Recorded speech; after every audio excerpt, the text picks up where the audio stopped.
Chris Sims from NBC's Pro Football Talk on the Browns' 2024 roster. It's a Super Bowl team. It's a Super Bowl roster. I mean, it is. There's no denying that. It's one of the better offensive lines in football. The receiver position's good, and Njoku's one of the better tight ends in the game. We know Chubb's not 100%, but there's still some good running backs there. The defense was number one in football. They got 3 corners that are shut down. Jeremiah Owusu-Koramoah's a killer at middle linebacker. We know Myles Garrett. I mean, they're ready. The question is the guy that's the highest paid guy on their team. That's what it is. And I don't know what to expect from him. I think that's real. You know, I thought I was going to see the Deshaun Watson I thought we all saw last year a little bit. I thought it would happen, but it didn't. And like you said, it's 4 years of really playing a full season or doing anything at a consistently high level. With that, let's welcome in Spencer German from 92.3 The Fan, as well as the Browns on SI. And Spencer,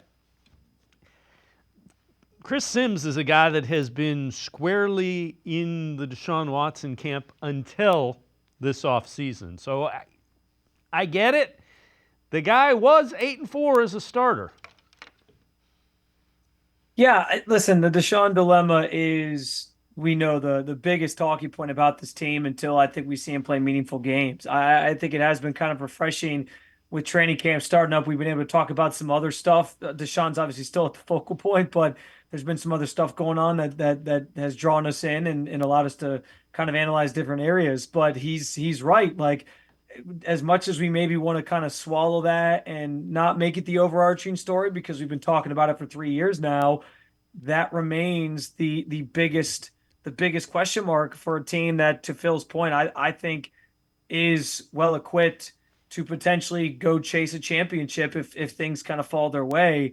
And yeah, like the record's the record. You know, Deshaun's done some good things over the last couple of years when he has played, but it just hasn't been consistent enough. So, yeah, I mean, there's certainly some areas of concern, which I know we'll talk about here a little bit, but I look up and down this roster, and that championship window that the Browns are trying to maximize, particularly with Deshaun, you know, while after they traded for Deshaun, is still wide open in my eyes. Yeah, and again, I don't think he played the 6 games the suspension year.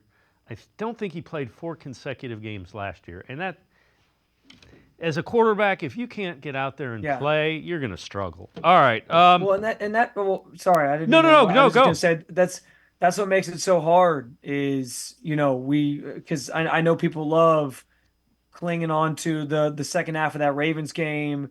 You have the Cardinals game in there. You have the Titans game when he sort of started getting it going at the beginning of the season last year. And you probably can pull maybe 1 or 2 games from the year prior, the suspension year, which I think we all kind of considered like a wash almost. But yeah, like it just hasn't been consistent enough is the biggest thing. Like I too see the hints of it, but can he go out and do it for a whole season? Can he even stay healthy for a whole season? I think that's another tentacle off of this conversation. Isn't even like, can he play at that level? It's, can he play at that level and stay on the field for a considerable amount of time throughout the season? Yeah, which is really interesting because he really hadn't had the injury issues until here. I mean, you know, he had the ACL, he had a punctured lung, and